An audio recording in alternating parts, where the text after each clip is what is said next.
This is Howard Richardson.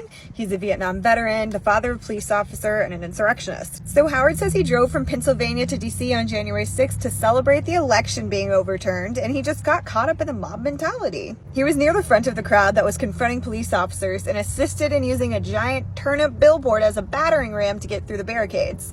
Just one of the many American patriots who isn't self-aware enough to recognize he's not actually protecting anybody. Catnaps 5 here is recalling the story of a man named Howard who, as someone who previously served his country, kind of forgot what all that democracy, life, liberty, happiness stuff meant come January 6th.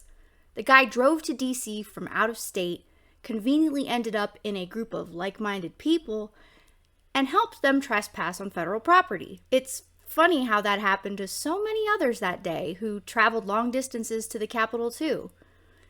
And Howard just happened to be a perfect helper in mowing down barricades that were there to protect the Capitol from people like him. His story doesn't end there. Howard claims he lost his temper when the officers were reprimanding him, so he yelled, "Here it comes," before raising up his turnip flagpole and bringing it down on an officer multiple times. Luckily, the pole broke, so he was forced to stop before the officer was seriously injured, and then Howard just left without entering the Capitol. Upon investigation, they found that Howard had kept this detailed account of his actions on January 6th, which made the investigator's job super easy. Wow, he was really proud of his performance that day, logging all his moves, and he was pretty cash about finding no porta potties 30 minutes after his 2 p.m. pepper spray appointment.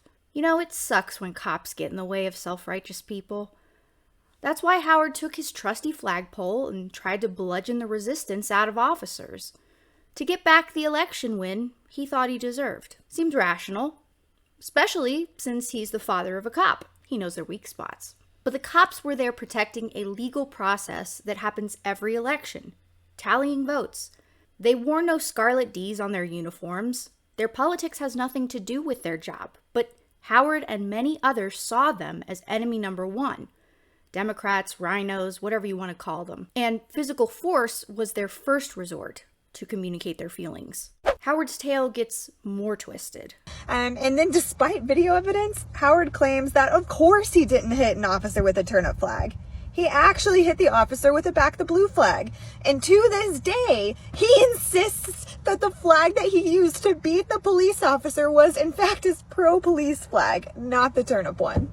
Not that hard to fathom, given you'd have to be an illogical thinker to even be in the middle of that riot. Facts, reality, reverence, law and order, institutions, they're all disposable when these knuckleheads' feelings are hurt. Howard stopped seeing a cop in front of him very quickly, and so a back the blue flag probably felt like poetic justice at the most. But he remembered the meaning of getting arrested, and to protect himself, he lied out of desperation.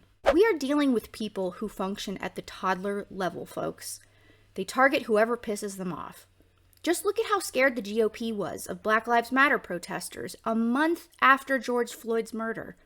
There were probably 2 cops with tear gas for every unarmed protester there. Juxtapose that with January 6th, where there were 10 armed rioters for every 1 cop. These are designed situations that reveal how little we've come in fair policing and in assessing true criminality.